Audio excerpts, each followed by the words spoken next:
Good morning students. आता बघा आपण ट्रायहॅलाइड रिॲक्शन्स बघत होतो. मागची जी रिॲक्शन आपण बघितली होती ती रिॲक्शन होती कार्बिल अमाइन टेस्ट, त्याला आपण आयसोसायनेट टेस्ट म्हणतो किंवा हॉफमॅन्स कार्बिल अमाइन टेस्ट असं पण म्हणतो. आता आज पुढली रिॲक्शन आपल्याला बघायची आहे Reimer Tiemann reaction. Reimer Tiemann reaction. Okay.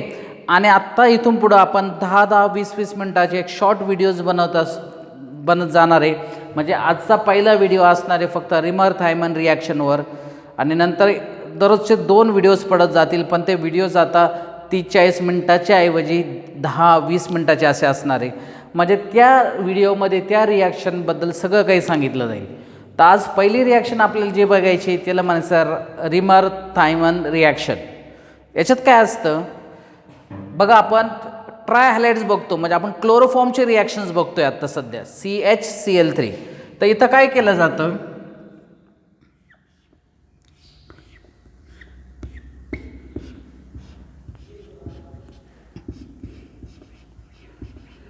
Phenol घेतलं जातं, याच्यात क्लोरोफॉर्म टाकलं जातं. क्लोरोफॉर्मचा फॉर्म्युला काय आहे CHCl3. आणि एक स्ट्रॉंग अल्कली यूज केला जातो. तर मी इथं यूज करतो NaOH, तुम्ही KOH पण यूज करू शकतात. तर याचा प्रोडक्ट असतो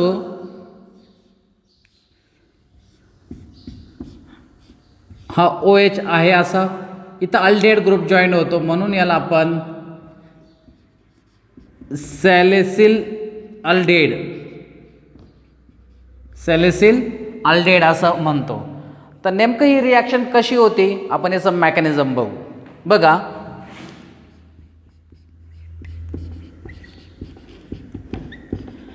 मेकॅनिझममध्ये पहिली स्टेप, हा जो फिनॉल आहे तो NaOH संग रिॲक्ट होतो. फिनॉल हा स्लाइटली ॲसिडिक असतो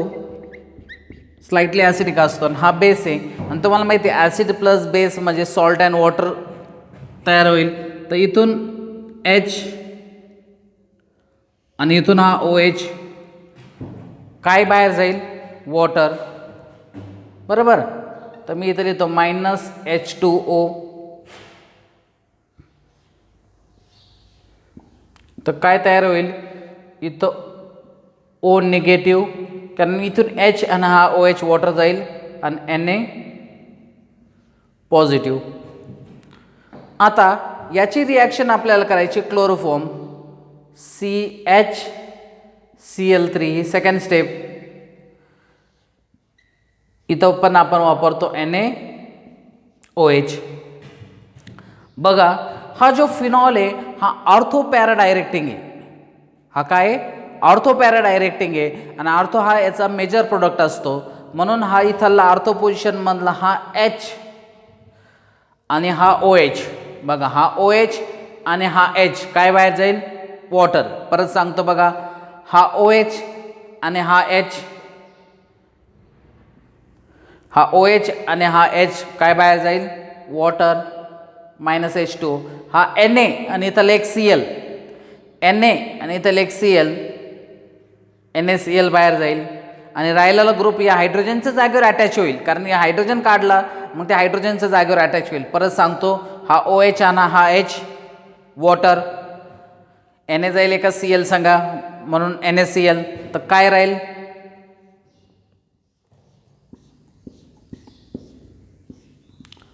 O निगेटिव्ह, Na पॉझिटिव्ह.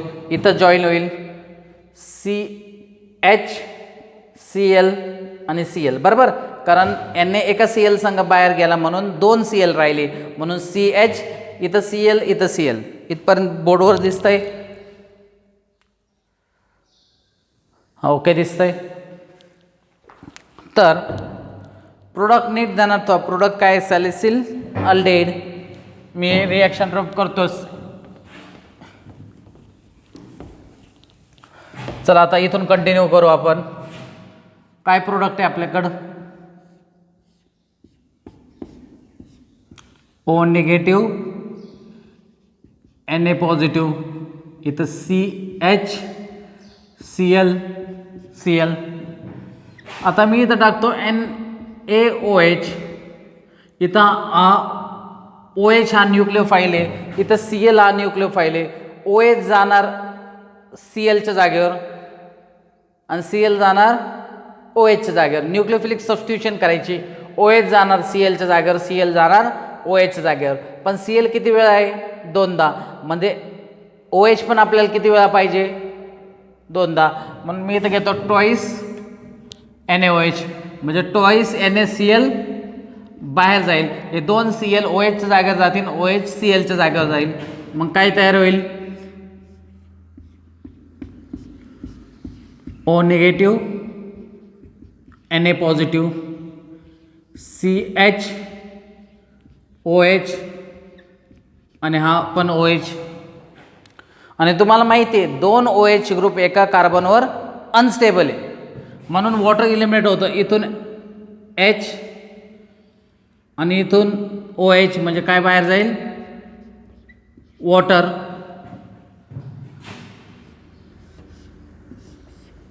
आणि फायनल प्रोडक्ट काय होईल बघा?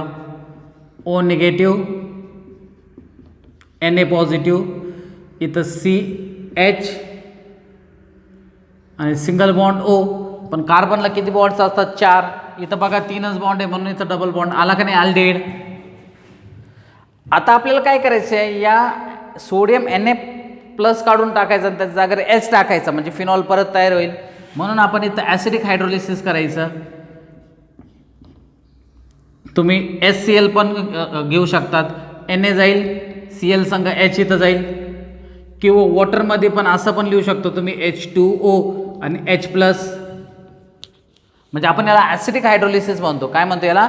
ॲसिडिक हायड्रोलिसिस म्हणतो.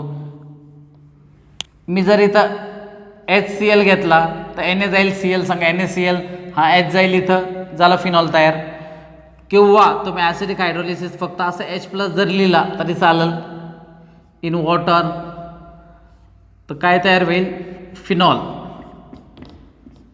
OH C double bond O H आहे का नाही? हा सॅलिसिल अल्डिहाइड, याला काय म्हणायचं? सॅलिसिल अल्डिहाइड. बघा याच रिॲक्शनमध्ये जरासं आणखीन मॉडिफिकेशन करायचं आहे आपल्याला. बघा मी काय म्हटलो? फिनॉल घ्यायचा, नंतर दुसरं क्लोरोफॉर्म घ्यायचा आणि NaOH किंवा KOH घ्यायचं.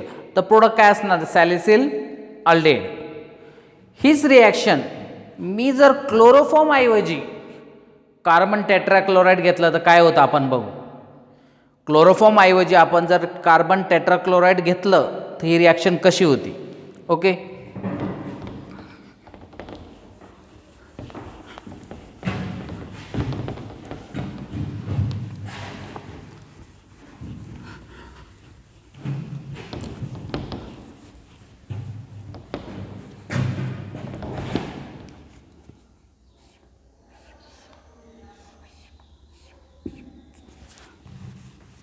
मग मी जरा वरती लिहितो इथं. हा झाला phenol.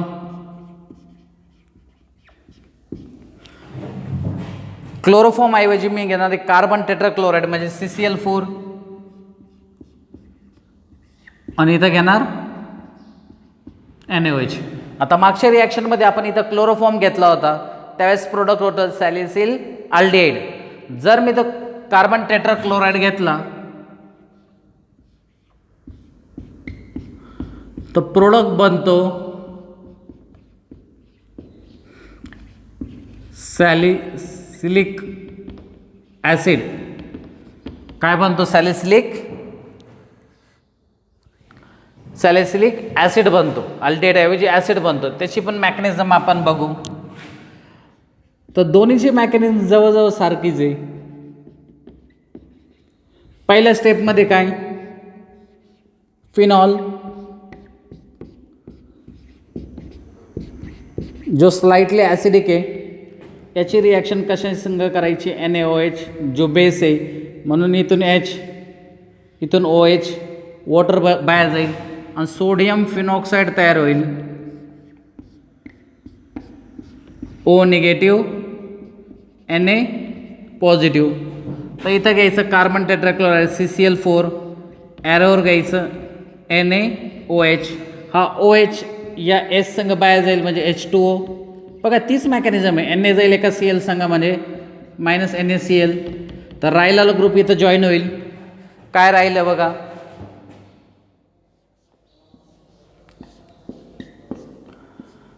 O negative Na positive, इथं कार्बन आणि 3 क्लोरीन, 1 2 3 दिसतंय बोर्डवर.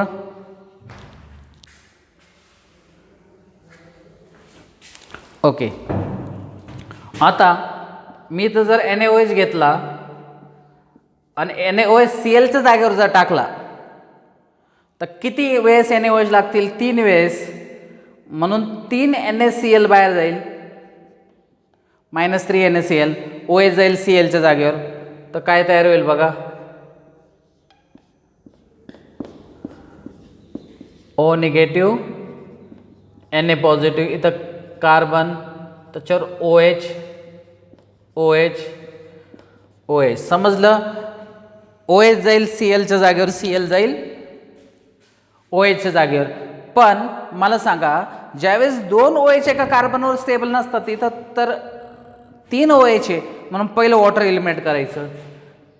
इथून हा H, इथून OH, म्हणजे बाहेर काय जाईल? वॉटर.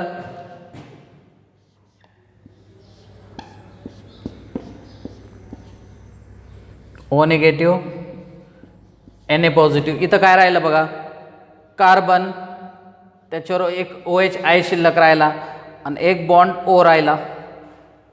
तर कार्बनला 4 बॉन्ड द्यायचे असतात, 1 2 3च बॉन्ड आहे, म्हणून मी तर 4था बॉन्ड देतो. झाला की नाही ॲसिड फंक्शनल ग्रुप. आणि शेवट काय सांगितलं मी, याचं ॲसिडिक हायड्रोलिसिस करायचं, H2O in H+, किंवा डायरेक्ट HCl लिहू शकता तुम्ही. परत आपल्याला फिनॉल भेटल, फिनॉल, आणि इथं काय तयार होईल? ॲसिड. आणि याला आपण काय म्हणायचं? Salicylic acid. समजलं? तर हा लेक्चर होता रिमर-थिमन रिॲक्शनवर. जरासं आपण रिव्हिजन करू. रिमर-थिमरमध्ये 2 कंडिशन बघितल्या आपण. जर क्लोरोफॉर्म घेतला तर सॅलिसिल अल्डिहाइड, जर कार्बन टेट्राक्लोराइड घेतला तर सॅलिसिलिक ॲसिड. बघा,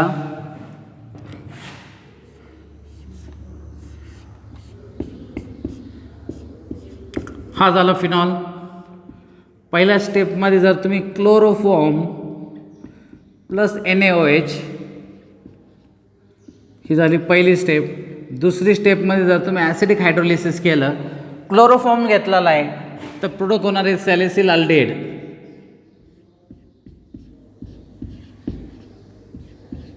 प्रोडक्ट असणार आहे सॅलिसिल अल्डिहाइड. आणि क्लोरोफॉर्म ऐवजी कार्बन टेट्राक्लोराइड जर घेतला,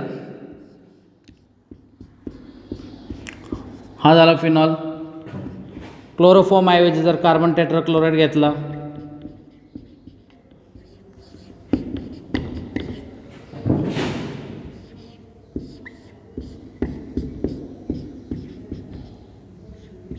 तर ॲसिड तयार होतो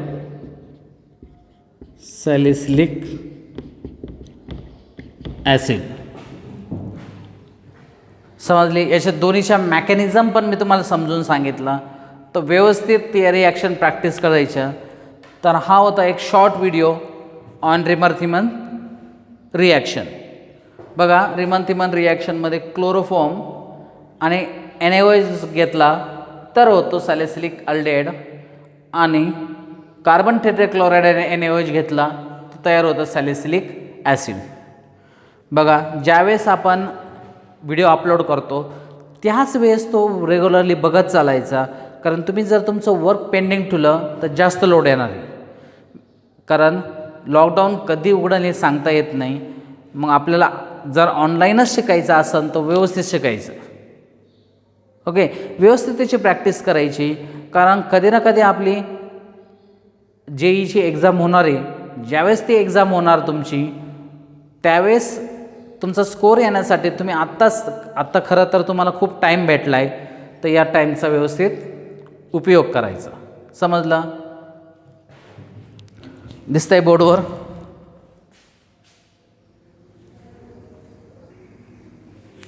ओके. तर हा व्हिडिओ स्टॉप करण्याच्या अगोदर मी तुम्हाला एक शॉर्ट स्टोरी सांगतो. बघा, एका गावात एक शेतकरी राहत होता. तो खूप गरीब घरातला होता, पण काही दिवसानंतर चांगली शेती केल्यामुळे त्याची परिस्थिती सुधारते. मग परिस्थिती सुधारते, मग त्याच्यानंतर त्याला असं वाटतं का आपण कोणाला तरी कामाला ठेवायला पाहिजे. तर मग तो कामाला ठेवण्यासाठी जसं आपण जॉब इंटरव्ह्यूज घेतो तसे तो इंटरव्ह्यूज घेतो. 2-3 लोकांना बोलवतो का तुम्ही शेतीत काय नवीन करू शकतात हे त्यांच्याकडून विचार जाणून घेतो. पण त्याला कोणाचंही उत्तर पटत नाही, म्हणून तो कोणाला जॉबला ठेवत नाही, पण ते शोध चालूच असतो. मध्यंतरी त्याला एक असा माणूस भेटतो, तो पण म्हणजे त्याचं कामाचं एक्सपिरियन्स आणि ते बघून त्याला एवढं काही इम्प्रेस होत नाही, पण तो त्याचा एका वाक्यामुळं इम्प्रेस होतं. ते वाक्य असं असतं का तो त्या मालकाला म्हणतो, I will sleep when the wind is blowing.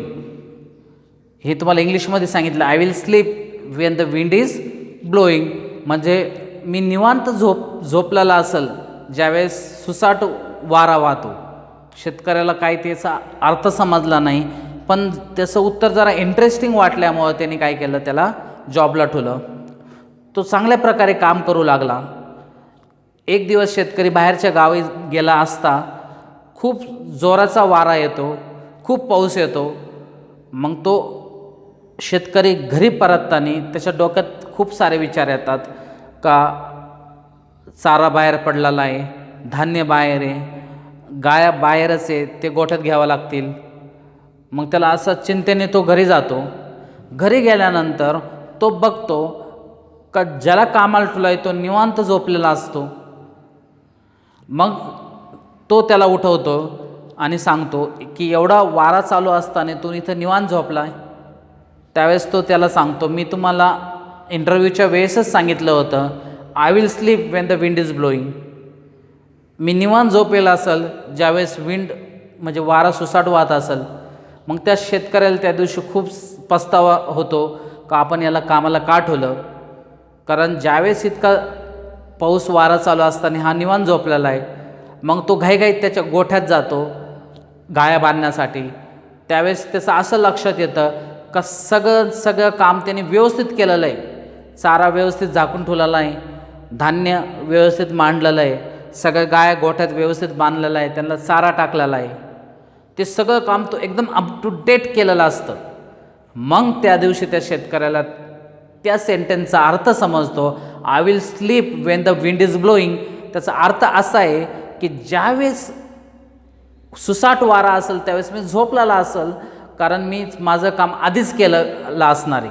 म्हणजे तो काय करतो, त्याचं काम आधीच केलेलं असतं. म्हणून आपण विद्यार्थी आपण काय करतो, ज्यावेळेस आपली परीक्षा आहे त्यावेळेस अभ्यास करायला सुरुवात करतो. पण जे टॉपर्स रेग्युलरली अभ्यास करतात त्यांची हीच थिअरी असते का I will sleep when the wind is blowing. ज्यावेळेस दुसरे सारे आता समजा एक्झामला, तुमच्या बोर्डची एक्झाम असू द्या, तुमची जेईची एक्झाम असू द्या, एक 15-20 दिवस किंवा महिना राहिल्यावर तर सगळेच अभ्यास करणार आहे. तुम्ही काय या जी एक्झाम जेई एक्झाम जे मुलं देतात ते सगळे परीक्षेचा अभ्यास करणार आहे. पण त्यावेळेस हे टॉपर्स काय असतात, निवांत असतात, कारण त्यांनी 2 वर्ष पूर्ण अभ्यास केलेला असतो. 2 रेग्युलरली अभ्यास केल्याने काय होतं, तुमचा अभ्यास आधीच संपतो आणि तुमचा कॉन्फिडन्स बिल्ड होतो. आणि ज्यावेळेस शेवटच्या दिवशी आपण खूप सारं वाचण्याचा प्रयत्न करतो आणि तिथं आपण कन्फ्यूज होतो. पण हे टॉपर्स त्यावेळेस खूप निवांत असतात, कारण त्यांनी आधीच खूप मेहनत घेतलेली असतात. म्हणून I will sleep when the wind is blowing याचा अर्थ आहे की ज्यावेळेस परीक्षेची काळ येईल त्यावेळेस मी निवांत असेल, कारण माझा ऑलरेडी अभ्यास झालेला असेल.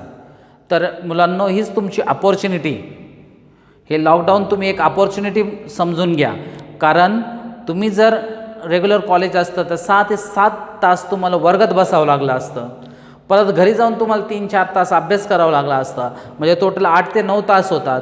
त्याच्याऐवजी तुम्ही आता कंप्लीट टाईम घरी आहे, तर तुम्ही 5-6 तास जर कंटिन्यू अभ्यास केला तर कदाचित लॉकडाऊन उघडायच्या आधीसुद्धा तुम्ही एक्झामसाठी पूर्णपणे तयार असणार. आणि हा विचार करून बघा तुम्ही, ज्या दिवशी लॉकडाऊन उघडणार त्या दिवशी जर तुमचा अभ्यास अप टू डेट असेल आणि मग त्याने कधीही एक्झाम अनाऊन्स करू द्या, तुम्ही त्यासाठी रेडी असणार आहे. तुम्ही ही एक्झाम JEE लेवलची एक्झाम आहे आणि ही नॅशनल लेवलची एक्झाम आहे, ही एवढी काही सोपी नसणार. पण जो रेग्युलरली अभ्यास करतो 5-6 तास, त्याच्यासाठी ही एक्झाम वॉक ओव्हर असणार, म्हणजे इतकी इझिली तो क्वालिफाय करणार. आणि जो परीक्षेचे 1 महिना आधी अभ्यास करणार त्याच्याच्याने ही एक्झाम क्वालिफाय होणार नाही. म्हणून तुम्ही डेली अभ्यास करत चालायचा आणि ही एक्झाम आपल्या सगळ्यांना क्वालिफाय करायची. तर या व्हिडिओबद्दल जर काही अडचण असेल तर मला नक्की कळवा. थँक्यू.